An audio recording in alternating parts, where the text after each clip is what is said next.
Tim, I've got a question. Uh-oh. I was sitting here at my desk enjoying some nice, let me get this up in the light here, train wreck strain of my marijuana.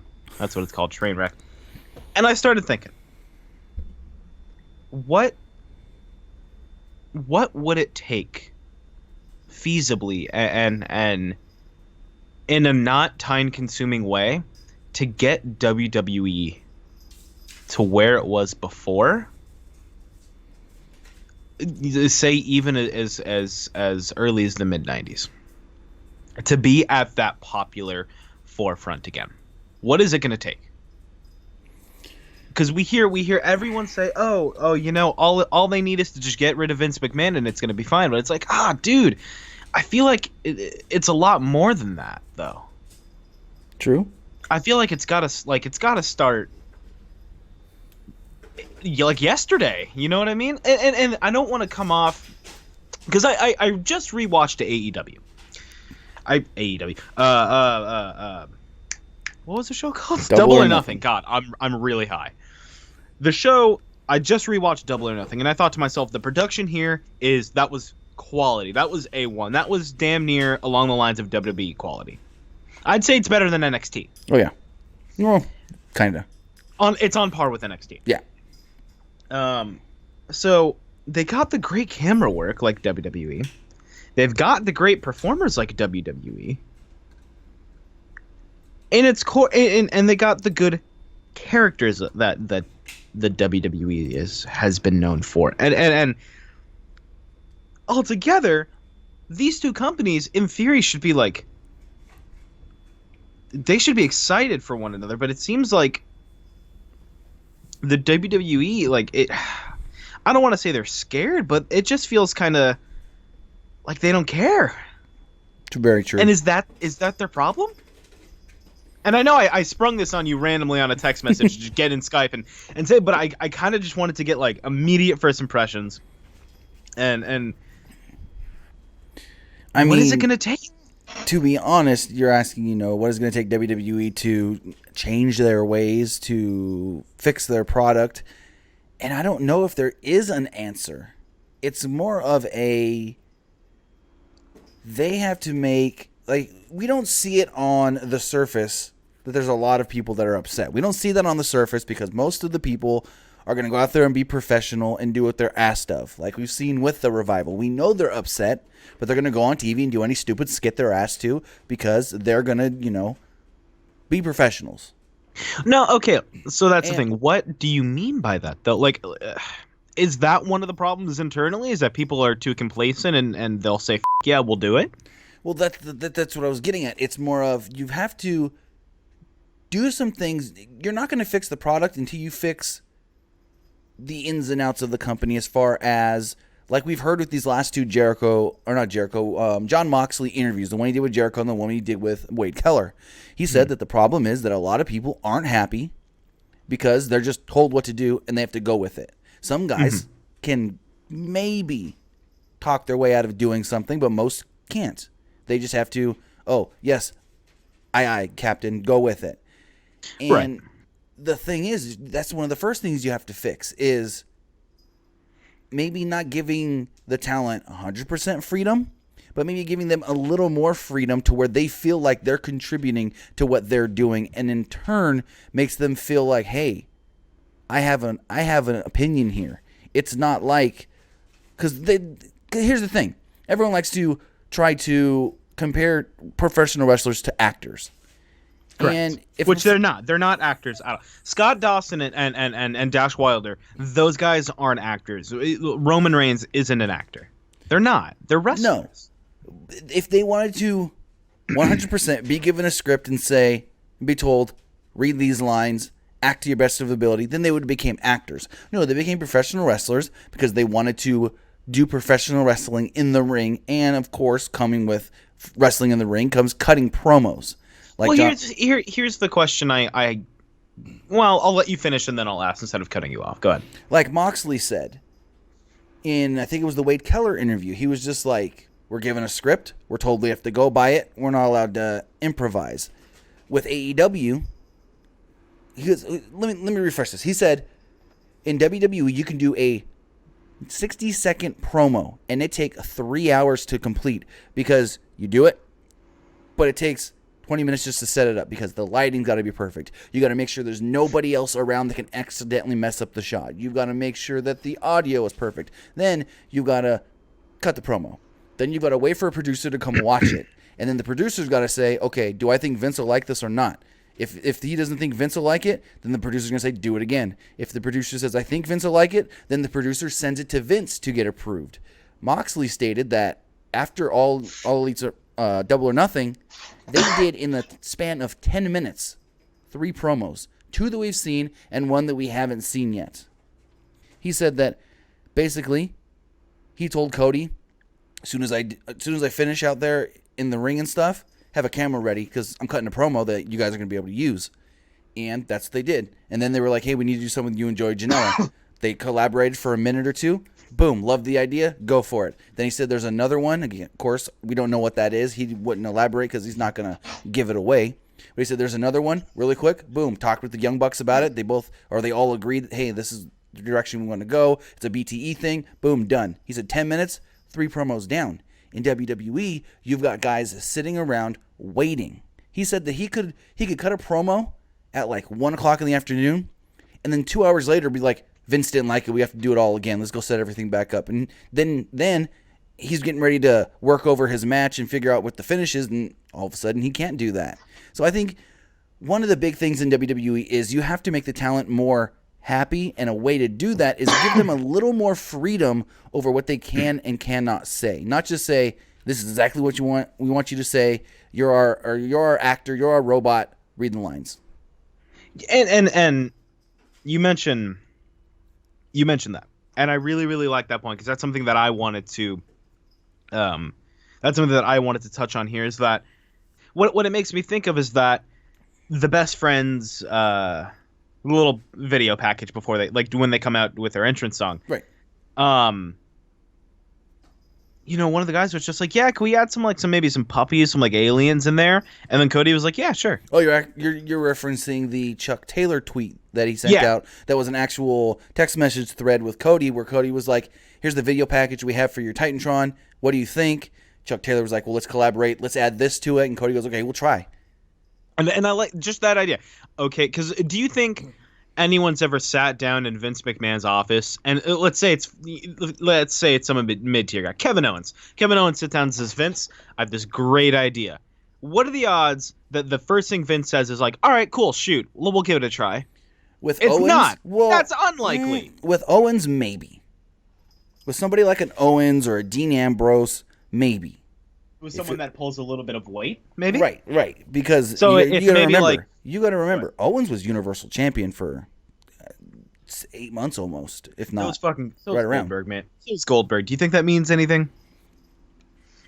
No, I mean, that's another question. That's another thing because we know where that was supposed to go, and that wasn't supposed to be him losing the title to Goldberg. That was supposed to be him main eventing WrestleMania, defending the title against Chris Jericho. And Jericho even said that on the Moxley podcast. He's like, yeah, things change all the time. I was supposed to main event against Owens with the Universal Championship on the line. Then all of a sudden, next thing we know, we're second match on the card with the U.S. title. And before we get too far removed from, like, what can WWE do, do you think that, like, right now, if you could send Vince McMahon a text and he would agree to whatever it is, what are, like, some key things that you think, like, if we start this now, there's a chance that we can, like, significantly improve our audience, we can significantly improve, even their traffic on social media, their YouTube, for God's sakes, has been all sorts of weird with their view numbers and their social media interactions have been quite low. So what can they do to kind of get in that heyday? And I wouldn't say at least top, but at least there's a clear fight for who wants to be number one. How can we get there again? What's it going to take? My 2 things would be A, less scripted promos, okay, more like bullet point promos. Say, hey, here's what we want you to say. Get as close to these points as possible. You've got X amount of time. The other thing would be committing to storylines. There you go. Not this bull crap of Paul Heyman and Brock Lesnar coming out on a Monday and saying, we're going to tell you when we're going to use the Money in the Bank. And then all of a sudden Brock goes, I got a year? I didn't know that. I'm going to wait. And then all of a sudden Stephanie cutting a promo online saying, we're going to take action against Paul Heyman and Brock Lesnar for disrespecting Money in the Bank and not knowing what it is and this and that and blah, blah, blah. And then all of a sudden the next day, Paul Heyman just going, oh, hey, we're going to cash in on Monday. Like, where's the consistency in all of that? I get where you can say, give me a second. You're good, go. I get where you can write out a timeline where that all kind of fits together, where it's like they were going to cash in because that's what Brock wanted to do. And then Brock found out. So you go from point A. Brock wanted to cash in because he thought he had to do it right away. Then point B, Brock finds out, oh, I've got time. I can wait. Point C, Stephanie says, oh, no, we're going to take action. You disrespected. So then the final point is Heyman going, oh, well, before you can take action, we're just going to cash it in. I get where you can tie all that together as a cohesive storyline, but you can tell that's all fly by the seat of your pants bull. Exactly. And that's the biggest thing, is not committing to your story. You know what's another great example of not committing to your storylines? What? The wild card rule, baby. Oh, it's in effect Tuesday when Alexa Bliss goes to SmackDown to do a Moment of Bliss with Bayley. Exactly. It's and this is, you can't say that All Elite Wrestling is doing this because we don't know if they're going to do that yet. We don't really, we haven't seen a lot from them. We've seen the show, but when it comes to continuing your stories, who does a really good job of it, and I feel like it's severely underrated, who does a great job with their stories. Of course, New Japan, Ring of Honor are up there for me, with like they're consistent with their stuff. Two other companies that do. You can't really say that with Ring of Honor right now, because I've seen a lot of things that have seemed inconsistent or inconsistent, whatever the word, inconsistent with Ring of Honor. They were very consistent. Like it took them. Well, here's the thing, they were very consistent. Then they lost Cody and the Bucks, and then they started scrambling. Yeah. To be honest, I'm just gonna say it. You're not wrong, and again, you're not wrong. But New Japan, you're right about New Japan, where when they have an idea, that's their bread and butter. Geto books 6 months to a year out, and he tries to stick as close as possible to what he plans out. And for people that are like, oh, that's crazy, listen to Jericho talk about booking the match with Kenny, the first match with Kenny. Listen to that Talk is Jericho episode. Yeah. Because he talks a lot about how Gato's like, I want to do this right. And Jericho wanted to do it right, and Kenny wanted to do it right. And yes, New Japan doesn't have a weekly episodic television show in the United States on cable TV. But there's still exactly. They kind of. Right. They have to rely on their stories to keep people invested, and that's why they're so big. When you've got, factions and two factions going against each other, and you think, wow, this goes back significantly far, or one of my favorite long running storylines was Suzuki never being able to hit the Gotch pile driver, something stupid like that, but it keeps you invested. Here's a perfect example of that. Then go ahead. Kenny Omega, Okada. Yeah. In all of the matches before Kenny won the title, he never successfully hit Okada with the Angel's Wings. Not the Angel's Wings. One-winged Angel. He never successfully hit that move on Okada until the title was on the line and he was winning. Then he hit that move successfully. They teased it, and it was always like, oh man, he can't get his big move off on Okada. Would that move actually defeat Okada? And we saw that when he finally hit it, that was the move that beat Okada. And it's just like, that's building up that move that big, because you're always in the back of your mind, Kenny wins with that move a lot. But since he's never been able to hit Okada with it, we don't know if that move can beat Okada. And then when he did, you're like, oh wow, that move is that big, because he just used that move finally to win the title when he hadn't won the title before because he was never able to hit that move. Exactly. And that's the kind of long-term storytelling that gets people genuinely invested in matches. You go back to the NWA days, people were invested in the story of Flair. God, how is he going to sneak his way through this one? Or is this going to be the one where he can't sneak his way through? The only time in the WWE universe, when was the last time we've seen the best use of a long-term storyline? Recently or ever? Recently. Recently. Within the last maybe 2 years. Oh, 2 years? I don't know. The Ciampa Gargano. Oh, well, I was trying to think main roster. Yeah, Ciampa Gargano for sure. That's why I said within the universe of WWE. The things because I think about Ciampa and Gargano being something that could really work better in New Japan, because WWE has such and again, what I don't want to say to that is that this would work better in New Japan, not as in like because WWE sucks, it's the worst, but because the difference is WWE needs to rush these storylines. New Japan doesn't need and rush as in they need to get to a quick enough point to where they can do the next thing and continue and continue and continue. And we see that all the time on the main roster. They cancel shit on the fly all the time. And that's your thing right there. You said the main roster. In NXT, we've seen storylines that have been over time. We've seen things play out over time and not be rushed. The Samoa Joe, Shinsuke Nakamura stuff, the Samoa Joe, Finn Balor stuff. Those played out over months. And they were really well done. But that stuff, like, they were well done, but they held no weight because they didn't make us care. So is that one of the things that saying what would help WWE is, well, they need to make us care. How can they get there? Type thing. You gave your two, which remind me of your two again. I'm super baked. Basically, making the talent feel more happy. Making the talent feel more incorporated with what they're doing and make it feel like that they're collaborating and not just being told what to do. And I don't even remember what my second point was.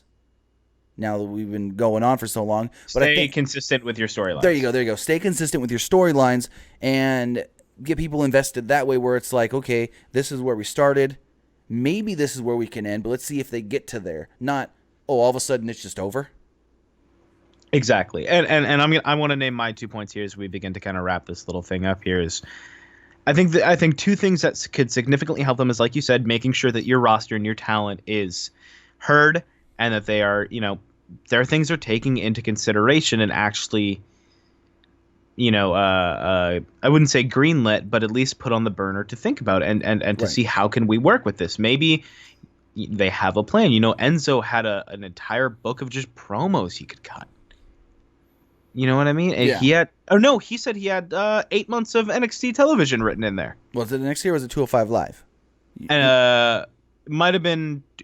Fact check me and throw it on the screen right now. Oh, I don't even know what I would look up, to be honest. That's fine. But, so making sure that your talent is heard and happy and seeing what they want. And I think another big thing into really getting back to where you were before is I totally lost it. I'm really upset now. I had it right there because there's just so many things that you can think of. So I've been changing them every 7 seconds because it feels like if they use one different guy in a spot, you know what I mean? It could change everything for them. Right. So like you said, making sure that they're being heard and then really sticking to your stuff and having confidence in your performers. Having confidence, because I'm going to tell you this right now. Jinder Mahal sucks. I hate him. He's funny. What he did with R-Truth on the golf course was hilarious. Oh, that 24/7 stuff could be gold if done right. Exactly. If they do that right, you can build so much character with that. Yeah. You can build, and like you said, it's just a matter of making sure that stuff. My one criticism is Jinder shouldn't have been in gear because he should have. But yes. How's he going to even get on the golf course? Security should be chasing him down, saying, "You're not wearing proper attire." A ticket. No, because you've never gone to a nice golf course then where you've got to be dressed. You can't go in there wearing your underwear. They ain't going to let you walk past the freaking driveway. That's okay. That's fair. So he should have been dressed to make it even better. He should have been dressed in wacky over the top golf clothes. Yeah, like Kirk White. Kerwin White, yes. Kerwin White. But who has Caddy been? Should his Caddy been an NXT guy? Who's Jinder's? Yeah, they should have been the Sings. Well, no, they're not together anymore. They're officially split, dude. Are they officially split? I know they're a tag team on 205 Live, but are they officially split? Mm-hmm. They have no involvement with each other anymore. Not even 3 weeks ago they were together. Before we get this bullshit, you can't even keep track of anything in this company. I know. Before we get too far removed, I wanted to ask what can save. I guess not save the WWE. What can get them back on track? It was something I was. You know, one more thing I could say. Go ahead before we wrap Stop up this fucking 50-50 booking. You can't get everybody over when you give Ricochet a win one week and then the next week he faces the same guy, but he's got to lose to him because, that's how you make people look good is, they lose, but then they also win. No, you can't make anybody look good when they're going to win and lose in like 2 weeks' time or a week and a half's time or whatever. No, you've got to put somebody on a roll, even if they're facing no-name jobber guys. Like they were doing with Braun Strowman when Ellsworth came in. You haven't just beat no-name jobber guys, and it's like, hey, this guy's beating guys half his size, but he's being made to look like a beast, kind of like they're doing with Lars Sullivan in a way. Mm-hmm, mm-hmm. So what I want to know is, what do you guys think? What do you guys think can honestly help the WWE right now? Because we know that the internet and the comment section of a YouTube video are the best bookers on the planet. Thank you guys so much for listening. I've been Nick. You can follow me on Twitter at ArmWeek21. Tim, where can they find you? You can find me on Twitter at TimmyBuddy. Wonderful. We'll see you guys next time. Call your mom. She misses you.